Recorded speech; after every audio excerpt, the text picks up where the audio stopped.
ഇന്ന് രാവിലെ കണ്ട രസകരമായിട്ടുള്ള ഒരു വീഡിയോ ആണ്. പല ആളുകളും പറഞ്ഞു ഇതിനോടൊന്ന് പ്രതികരിക്കണമെന്ന്. ഞാനത് കേട്ടിട്ടില്ല. അപ്പോൾ നമുക്ക് ഒരുമിച്ച് ഈ വീഡിയോ ഒന്ന് കേൾക്കാം. ഒരു ഉസ്താദാണ്. നെതന്യാഹു കൊല്ലപ്പെട്ടു, നെതന്യാഹു മരിച്ചു, നെതന്യാഹു പരിക്കേറ്റ് ചികിത്സയിൽ, നെതന്യാഹുവിന് 6 വിരൽ, നെതന്യാഹുവിന് 5 വിരൽ, നെതന്യാഹു കാപ്പി കുടിക്കുന്നു. ഇയാളെ മരണവുമായിട്ട് ബന്ധപ്പെട്ട് എന്തൊക്കെ കോലാഹലമാണ് നമ്മുടെ സോഷ്യൽ മീഡിയയിൽ നടക്കുന്നത്. ഒരു പക്ഷെ അയാൾ സ്വാഭാവിക മരണത്തിന് കീഴ്പ്പെട്ടിരിക്കാം, അല്ലെങ്കിൽ അയാൾ കൊല്ലപ്പെട്ടിരിക്കാം, അല്ലെങ്കിൽ വല്ല ചികിത്സയിലും പരിക്കേറ്റ് ചികിത്സയിലായിരിക്കാം. ഇതൊന്നുമല്ലെങ്കിൽ ഏതോ ഒരു അജ്ഞാത മാളത്തിൽ ഭയവിഹ്വലനായി വിറപ്പൂണ്ട് അയാൾ ജീവിച്ചിരിക്കാം. ഇതിലേതായാലും നമുക്കെന്താ പ്രശ്നം? എന്താ കാര്യമെന്നാൽ, പണ്ട് ഷാറോൺ എന്ന് പറയുന്ന ഒരു പ്രധാനമന്ത്രി ഉണ്ടായിരുന്നു ഇസ്രായേലിൽ. അയാൾ മരിച്ചു കിട്ടിയെങ്കിൽ എന്ന് അക്കാലത്ത് എല്ലാവരും ആഗ്രഹിച്ചതാണ്. അങ്ങനെ അയാൾക്ക് മസ്തിഷ്ക മരണം വന്നു. പക്ഷേ ഇസ്രായേൽ അത് സമ്മതിക്കാൻ തയ്യാറായിരുന്നില്ല. കുറെ കാലങ്ങൾ അങ്ങനെ കഴിഞ്ഞു. അങ്ങനെ അയാൾ ശരിയായ മരണം വരിച്ചു. അങ്ങനെ മരിച്ചപ്പോഴും മരണം സ്ഥിരീകരിക്കാതെ ഇസ്രായേൽ കുറെ കാലം വെച്ചുകൊണ്ടിരുന്നു. അയാൾ മരിച്ചു പോയെങ്കിലും അയാളെക്കാൾ വലിയ ഭീകരനും ദുഷ്ടനും ശേഷം വന്നു. ഇങ്ങനെയാണ് ഇസ്രായേലിലെയും അമേരിക്കയിലെയും ഭരണതലത്തിൽ വരുന്ന ആളുകൾ മനുഷ്യസ്നേഹികളായി ഉള്ളവർ വല്ലാതെ വരാറില്ല എന്നതാണ് അനുഭവം. അതുകൊണ്ട് അമേരിക്കയിൽ നിന്ന് ബുഷ് അല്ല ഉസ്താദെ, പലസ്തീനിൽ ഇരിക്കുന്ന ആളുകൾക്ക് ഭയങ്കര മനുഷ്യസ്നേഹികളാണല്ല ചോദിച്ചതാ. അല്ല, നൈജീരിയയിൽ ബൊക്കോഹറം, സിറിയയിൽ ഐസിസ്, ലെബനനിൽ ഹിസ്ബുല്ല, ബംഗ്ലാദേശിൽ ജമാഅത്തെ ഇസ്ലാമി, ലഷ്കർ ഇ തൊയ്ബ, പാകിസ്ഥാൻ, അല്ലേ? എന്താ ഇവരുടെയൊക്കെ ഒരു മനുഷ്യസ്നേഹം എന്നറിയാമോ? വേണ്ട. സിറിയയിലെ അസദുൽ ബഷീർ എന്ന് പറയുന്ന ആൾ കേട്ടിട്ടുണ്ടോ? എന്ന് കേൾക്കണേ. ഇപ്പൊ ഇരിക്കുന്നവനെക്കാട്ടിൽ തൊട്ട് മുമ്പുള്ള ഭരണാധികാരിയായിരുന്നു അസദുൽ ബഷീർ. അവനെ എതിർത്ത ആളുകളെയൊക്കെ റബ്ബർ ഷീറ്റ് അടിക്കുന്നത് പോലത്തെ ഒരു മെഷീൻ ഉണ്ട് അവന്റെ ഓഫീസിന്റെ താഴെ ഗോഡൌണിൽ. പച്ചയായ മനുഷ്യനെ കയ്യും കാലും കെട്ടിയിട്ട് ആ മെഷീനിലേക്ക് റബ്ബർ ഷീറ്റ് വെക്കുന്നത് പോലെ വെക്കും. അപ്പോൾ ആ മനുഷ്യന്റെ ചോരയും നീരും ചലവും എല്ലാം ഒഴുകി ഇപ്പുറത്തും ചണ്ടിയായിട്ട് അപ്പുറത്തും ബോഡിയും വീഴും. അങ്ങനെ ലക്ഷക്കണക്കിന് മനുഷ്യരെ കൊന്നൊടുക്കിയ ആളായിരുന്നു. മനുഷ്യത്വം ഉണ്ടല്ലോ, അല്ലേ? കുർദിഷ് എന്ന് പറയുന്ന ഒരു വംശജരുണ്ട് ഐസിസ് കൊന്നൊടുക്കുന്ന ആളുകളിൽ. കേട്ടിട്ടുണ്ടോ? വഴിയില്ല കേൾക്കാൻ, ചോദിച്ച്. അതുപോലെ ജൂതന്മാർ, സാരമില്ല അല്ലേ? ബംഗ്ലാദേശിലെ ബഹുദൈവ വിശ്വാസികൾ, അവര് ചാവേണ്ടവരാണല്ലോ, നമ്മൾ അവരെ കൊല്ലണമല്ലോ, അല്ലേ? പഠിച്ചോ, നമ്മളെ ഏൽപ്പിച്ച ബാധ്യതയല്ലേ? ശരി, പറയൂ. മരിച്ചു പോയി കഴിഞ്ഞാൽ അയാളെക്കാൾ വലിയ ഒരു ഭീകരനായ ദുഷ്ടനായ ആൾ വരും. പണ്ട് ജോർജ് ബുഷ് വന്നിരുന്നു.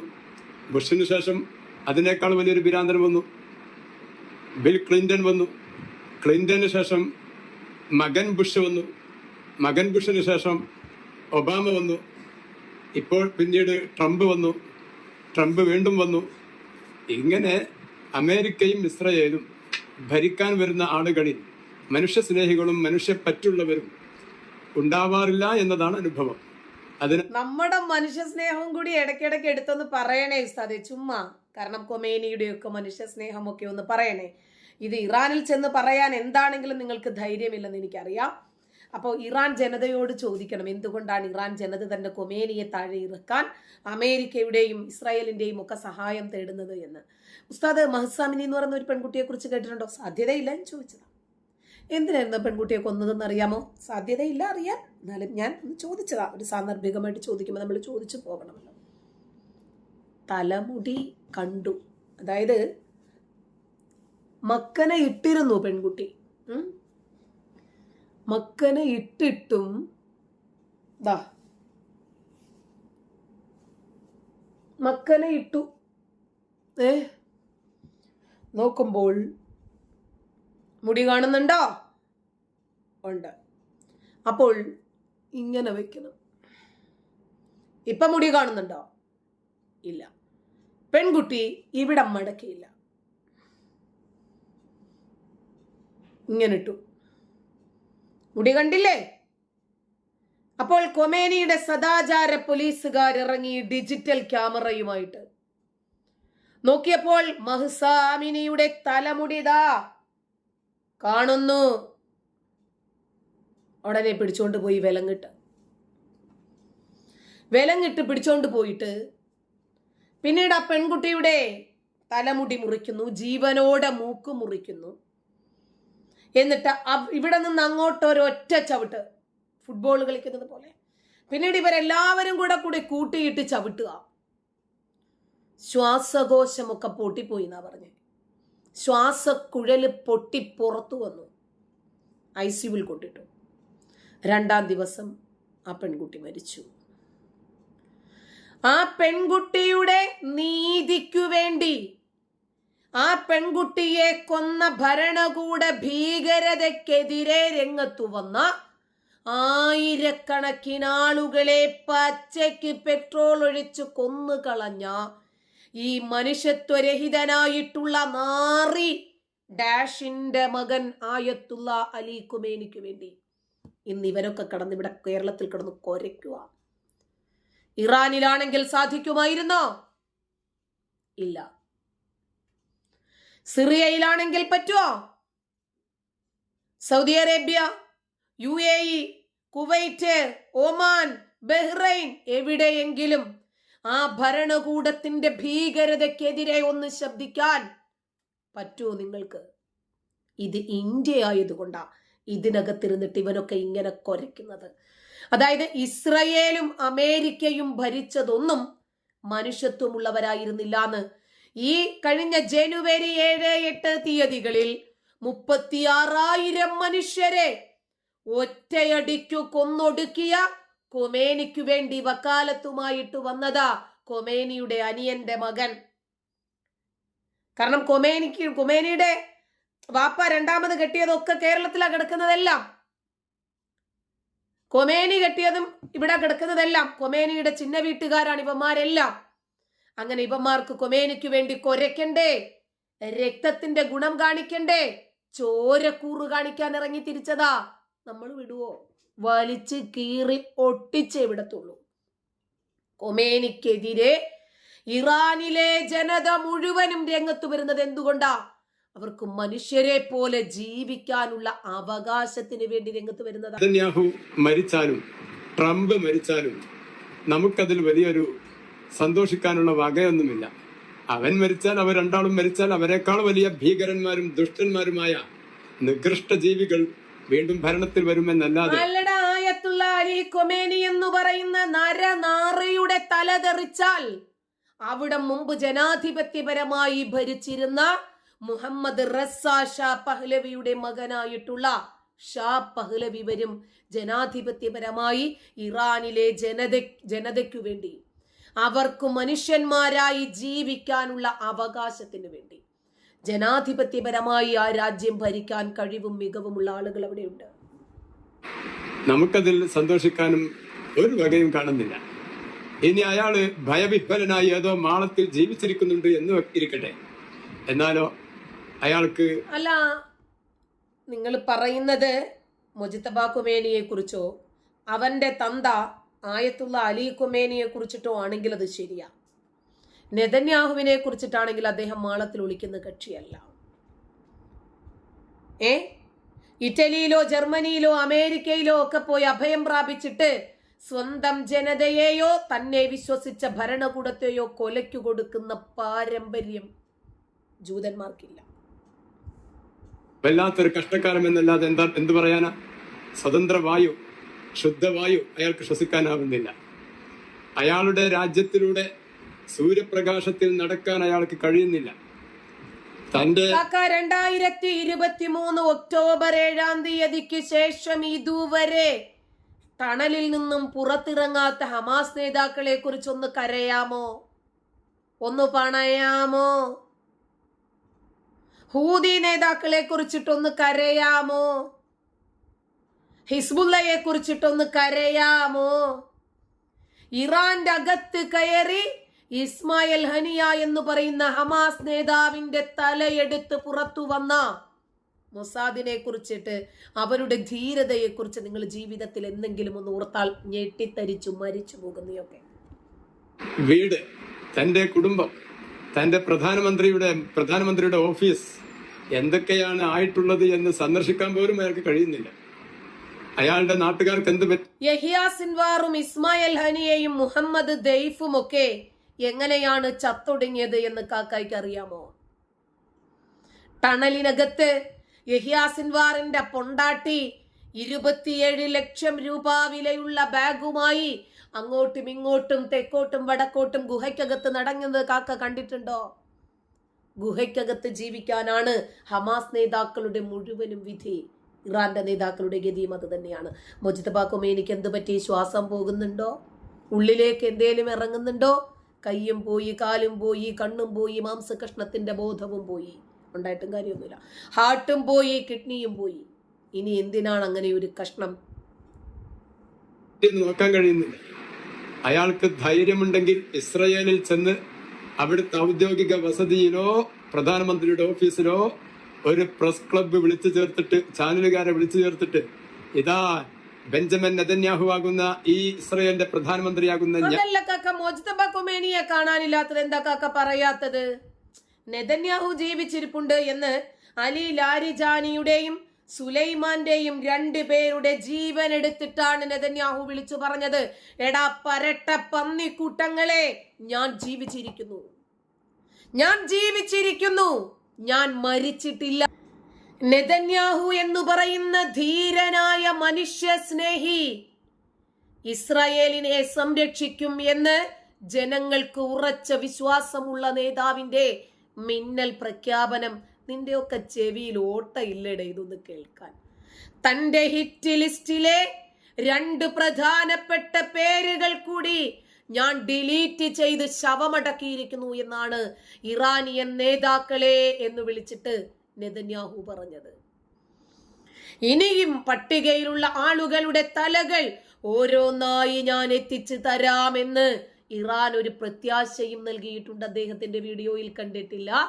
ഇറാന്റെ ദേശീയ സുരക്ഷാ മേധാവിയും പ്രമുഖ നേതാവുമായിട്ടുള്ള അലി ലാരിജാനിയും ബാസിജ് ഫോഴ്സ് എന്ന് പറയുന്ന സംഘടനയുടെ കമാൻഡറായിട്ടുള്ള ഗുലാം റൈസ സുലൈമാനി എന്ന വ്യക്തിയെയും ഇസ്രയേലിന്റെ വ്യോമാക്രമണത്തിൽ ഉടലും തലയും വേർപെടുത്തി പാർസൽ ചെയ്ത് അയച്ചിട്ടുണ്ട് ഇറാനിലേക്ക്. ഇത് ഞാൻ പറഞ്ഞതല്ല, നെതന്യാഹു പറഞ്ഞതാ. ഇസ്രയേലിന്റെ പക്കലിനെയും നിരവധി അത്ഭുതങ്ങളുണ്ട്. ഇസ്രയേൽ അത്ഭുതങ്ങളെല്ലാം എടുത്താൽ നിങ്ങൾക്ക് ഒരുമിച്ച് താങ്ങാൻ പറ്റാത്തത് കൊണ്ട് തന്ത്രപരമായ നീക്കങ്ങളിലൂടെ ഓരോരോ ശത്രുക്കളെ നേരിടുമ്പോഴും നിങ്ങൾക്ക് ഇസ്രായേലിന്റെ അത്ഭുതങ്ങൾ എന്റെ കരങ്ങളിലൂടെ കാണാൻ സാധിക്കുമെന്നാണ് നെതന്യാഹു പറഞ്ഞത്. ഈ വിഷയത്തിൽ താൻ അമേരിക്കൻ പ്രസിഡന്റ് ട്രംപുമായി സംസാരിച്ചതായും 2 പേരും സഹകരിച്ച് ഇറാൻ ഭരണകൂടത്തിനുമേൽ സമ്മർദ്ദം ചെലുത്തുമെന്നും അദ്ദേഹം പറഞ്ഞിട്ടുണ്ട്. കേട്ടില്ല? അതിന് മദ്രസയിൽ പോയാൽ എങ്ങനെ അന്താരാഷ്ട്ര വാർത്തകളൊക്കെ അറിയാൻ പറ്റുക? ഹോർമൂസ് കടലിടുക്കിലെ സ്ഥിതിഗതികൾ ഇനിയും പഴയതുപോലെ ആകില്ല എന്ന് ഇറാൻ മുന്നറിയിപ്പ് നൽകിയപ്പോൾ ഇന്ത്യയോട് നോക്കിയിട്ട് നിങ്ങളെ ബാധിക്കില്ല എന്ന് പറഞ്ഞിട്ട് ഇന്ത്യയെ സ്കിപ്പ് ചെയ്തു. ലോകത്തെ പ്രധാനപ്പെട്ട എണ്ണക്കടത്ത് പാതയായിട്ടുള്ള ഹോർമൂസിന്റെ നിയന്ത്രണങ്ങൾ കടുപ്പിക്കും എന്ന സൂചന ഇറാൻ നൽകിയപ്പോൾ അതിന് വലിയ വില കൊടുക്കേണ്ടി വരും എന്ന് പറഞ്ഞതും നെതന്യാഹു തന്നെയാണ്. ആഗോള ഊർജ വിതരണത്തെ ബാധിക്കുന്ന എന്തെങ്കിലും ഒരു കാര്യം ചെയ്താൽ അടുത്തത് കിട്ടുമെന്നാണ് പറഞ്ഞത്. താൻ മരിച്ചു എന്ന് പ്രചരിപ്പിക്കുന്ന വീഡിയോകൾ ഡീപ്പ് ഫേക്ക് ആണ് എന്നുള്ള വാർത്തകൾക്കിടയിൽ താൻ ജീവിച്ചിരിപ്പുണ്ട് എന്നും ശക്തമായ നിലപാടുകളുമായി മുന്നോട്ട് പോകുമെന്നും നെതന്യാഹു ഒരു വീഡിയോയിലൂടെയാ വ്യക്തമാക്കുന്നത്.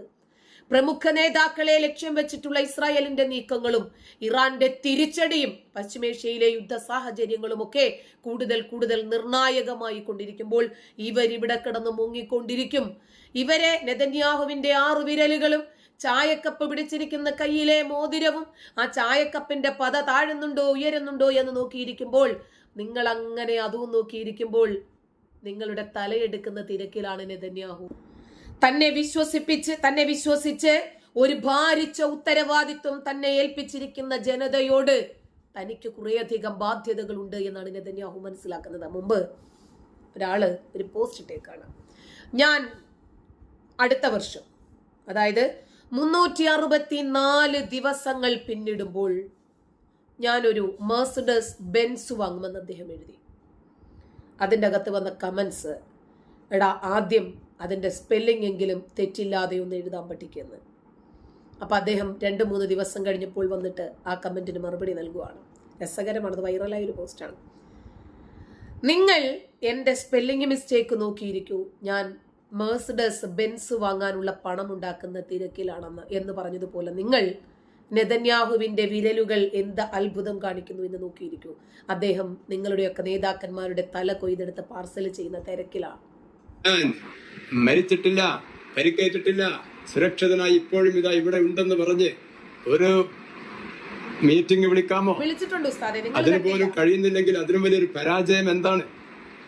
അല്ല ഉസ്താദെ, ഒരു ഡമ്മിയെ വെച്ചിട്ട് മുജ്തബ ഖൊമേനിയുടെ തലയും വെട്ടിവെച്ചിട്ട് ഇറാന്റെ സ്ഥാനാരോഹണം നടത്തിയതൊന്നും ഉസ്താദ് കണ്ടില്ലായിരുന്നു. അത് ഞമ്മന്റെ ആളല്ലേ അല്ലേ? അതൊന്നും നമുക്ക് വിഷയമില്ല, അതൊന്നും നമ്മളെടുത്ത് വിമർശിക്കില്ലേ. അപ്പോൾ അയാൾ ഭയവിഹ്വലനായി ഏതെങ്കിലും മാളത്തിൽ വിറവിറച്ച്, അല്ല, വിറയ്ക്കാനൊന്നും ആളില്ല, വെറും ഒരു മാംസ കഷ്ണമാണ്. ഏതോ ടണലിനകത്ത് അതല്ലെങ്കിൽ ICUവില് ഓക്സിജൻ വെച്ചിട്ട് ശ്വസിച്ചുകൊണ്ട് കിടക്കുന്ന മുജ്തബ ഖൊമേനിയെ കുറിച്ചിട്ട് ഇങ്ങനെയൊന്നും പറയല്ല ഉസ്താദ്. കഴിയുന്നുണ്ടെങ്കിൽ അയാൾ ചത്തതിന്റെ ഫലമാണ്. ഖൊമേനി ചത്തു, ഖൊമേനിയുടെ പൊണ്ടാട്ടിയും ചത്തു, ഖൊമേനിയുടെ മകൻ മുജ്തബ ഖൊമേനി ചത്തതിനൊക്കുമേ ജീവിച്ചിരിക്കലും. അങ്ങനെ അവന്റെ പെണ്ണുമ്പിള്ളയും ചത്തു, അവന്റെ കുഞ്ഞു തീവ്രവാദി ഉണ്ടായിരുന്നു, അവനും ചത്തു. അതുകൊണ്ട് വെറുതെ ഇപ്പോ നമ്മുടെ നല്ല ദിനരാത്രങ്ങൾ അതിന്റെ പിന്നാലെ കളയണ്ട. അയാൾ ചത്താലും ശരി, അയാൾ ജീവിച്ചിരിക്കുന്നുണ്ടെങ്കിലും ശരി, പരിക്കേറ്റ്. അത് തന്നെയാണ് എനിക്കും പറയാനുള്ളത്. മുജ്തബ ഖൊമേനി എന്ന് പറയുന്ന നരനാറി നരാധമൻ ചത്താലും ജീവിച്ചിരുന്നാലും ശരി, നമ്മളിപ്പോ അതിനെ കുറിച്ച് സംസാരിച്ചിട്ട് എന്താ? ഒരു ബാധ ഒഴിഞ്ഞു, ഒരു ശല്യം ഭൂമിക്ക് ഭാരമായിരുന്ന ഒരു ഇന്ദ്രവൻ കൂടി ചരിഞ്ഞു എന്ന് വിചാരിച്ചാൽ മതി, നമുക്ക് മുന്നോട്ട് പോകാം. ഇതാണ് നെതന്യാഹുവിന്റെ ആശയം. ചികിത്സയിലാണെങ്കിലും ശരി, നമുക്കതുകൊണ്ടൊരു നേട്ടവുമില്ല, ഒരു ദോഷവും ഇല്ല. നേട്ടമുണ്ടല്ലോ. അയാൾക്ക് നല്ല മനസ്സ് വന്ന് അയാൾ നന്നാവട്ടെ എന്ന് പ്രാർത്ഥിക്കുകയല്ലാതെ. അല്ല ഉസ്താദെ, വധശിക്ഷയ്ക്ക് വിധിക്കപ്പെട്ട ബാലികമാരെ ബലാത്കാരം ചെയ്യണം കൊല്ലുന്നതിന് മുമ്പ് എന്ന് പറഞ്ഞ ഖൊമേനിയും അതിന് സപ്പോർട്ട് ചെയ്ത് ഇവര് സൈനികരെ ആ കുട്ടികളെയൊക്കെ ബലാത്കാരം ചെയ്യുന്നുണ്ടോ എന്ന് ഡിജിറ്റൽ ക്യാമറ വെച്ച് നോക്കുകയും ചെയ്ത ഖൊമേനിയെയും മോനെയും ഒന്നും നിങ്ങളാരും കണ്ടില്ലല്ലോ. ചുന്നത്തല്ലേ, നബി ശരിയല്ലേ? ബനൂ ഖുറൈളക്കാരോട് ഞമ്മന്റെ നബി ചെയ്തത് തന്നെയല്ലേ അതൊക്കെ അല്ലേ? രോമ വളർച്ച നോക്കി കൊല്ലുകയും മറ്റുമൊക്കെ ചെയ്ത ശരി. അപ്പം നമ്മുടെ നബി ചെയ്തത് 1000 പേരുടെ തലയെരിഞ്ഞാലും ആ തലയെരിയൽ കാരുണ്യമാണ്. നബി കുടിച്ച കള്ള് കിട്ടാനില്ലാത്തത് കൊണ്ട് നമുക്ക് തൽക്കാലം ഷാപ്പിൽ നിന്ന് കിട്ടുന്ന കള്ളു കുടിച്ചാലും അത് സുന്നത്താണ് എന്ന് പറയുന്നത് പോലെ ഞമ്മന്റെ ആളുകൾ ചെയ്താല്, ഞമ്മന്റെ നബിയണ്ണൻ ചെയ്താല് കുഴപ്പമൊന്നുമില്ല. അയാളിന് മരിച്ചെങ്കിൽ തന്നെ അവിടെ അൽഹംദുലില്ലാഹ് പറഞ്ഞു വലിയ സന്തോഷം പ്രകടിപ്പിക്കേണ്ടത്. അത് തന്നെ ആയത്തുള്ള അലി ഖൊമേനിയുടെ മകൻ മുജ്തബ ഖൊമേനി അവൻ ചത്താലും ജീവിച്ചിരുന്നാലും ഇനി പ്രശ്നമില്ല, കാരണം ഖൊമേനിയില്ല. അതുകൊണ്ട് വലിയ കാര്യമൊന്നുമില്ല. ഒരു കാര്യവും നമ്മെ സംബന്ധിച്ചിടത്തോളം ഇല്ല.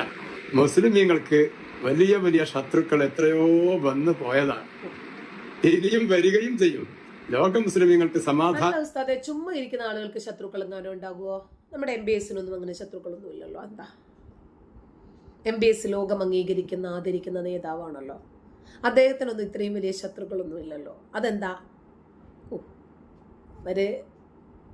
ശരി, വരണമെങ്കിൽ ഇമാം മഹദി വരണം, ഈസാ അലൈഹിസ്സലാം ഒക്കെ വരണം, അപ്പോഴേ ഒരു സമാധാനം. അല്ല, എന്നാ പിന്നെ ഇമാം മഹദി എപ്പോഴാണ് വരുന്നത് എന്ന് ഉസ്താദിനൊന്ന് ഫോൺ ചെയ്ത് ചോദിച്ചുകൂടായിരുന്നു? എപ്പോഴാ വരുന്നത്? എന്നാ പിന്നെ പ്രതീക്ഷിച്ചിട്ട് ഉസ്താദിനാകുമ്പോൾ അത് ഡിക്ലെയർ ചെയ്യുകയും ചെയ്യാം, ആ രൂപത്തിൽ വൈറലാകുകയും ചെയ്യാം. മെനക്കെടേണ്ടി വരത്തുമില്ല. നിനക്കൊന്നും ഒരു പണിയും ഇല്ലടാ ഉസ്താദുമാരെ. നെതന്യാഹു ചത്തു എന്ന് പണഞ്ഞിട്ട് ഇങ്ങനെ വീഡിയോ ഉണ്ടാക്കിയിട്ട് ആ വൈറലാവാൻ. നെതന്യാഹു പിന്നെ ജൂതനാണല്ലോ, ഖൊമേനി ആണെങ്കിൽ ഇവന്മാരുടെയൊക്കെ മൂത്താപ്പാടെ മോനാണല്ലോ, അതുകൊണ്ട് ഇവന്മാർക്കൊക്കെ നോവും. എന്നാൽ കേട്ടോ, ഖൊമേനി ചത്തെന്ന് കേട്ടാലും ഖൊമേനിയുടെ തന്ത ചത്തെന്ന് കേട്ടാലും ശരി, ഇറാൻ ജനത മധുര പലഹാരങ്ങൾ വിതരണം ചെയ്ത് ഖുർആനും ഇസ്ലാമിക ഗ്രന്ഥങ്ങളും പർദയും മക്കനയും ഒക്കെ കൂട്ടിയിട്ട് കത്തിച്ചു പബ്ലിക്കിൽ അവർ സന്തോഷിക്കും. ഖൊമേനിയുടെ ചിത്രം കത്തിച്ച ആ ചിത്രത്തിന്റെ സൈഡിലുള്ള തീയിൽ നിന്നും സിഗരറ്റ് പുകയ്ക്കുന്ന പെൺസിംഹങ്ങളെ നീയൊക്കെ കണ്ടിട്ടുണ്ടോ? എന്തുകൊണ്ടാണെന്നറിയാമോ? അവരാണ് ഇവന്റെ ക്രൂരതകൾക്ക് ഇരയായിട്ടുള്ളത്. അവരാണ് ഇവന്റെ കിരാതത്വം അനുഭവിച്ചിട്ടുള്ളത്. ഓരോ കുടുംബങ്ങളിൽ നിന്നും എത്രയോ ലക്ഷക്കണക്കിന് ആളുകളെ കൊന്നൊടുക്കിയ ആ നരാധമന്റെ തല തെറിച്ചു എന്ന് കേൾക്കുമ്പോൾ അവർ എല്ലാം മറന്നതിയായിട്ട് സന്തോഷിക്കുന്ന ദിനരാത്രങ്ങളാണ് ഈ കഴിഞ്ഞു പോയത്. അത്രയും. നന്ദി.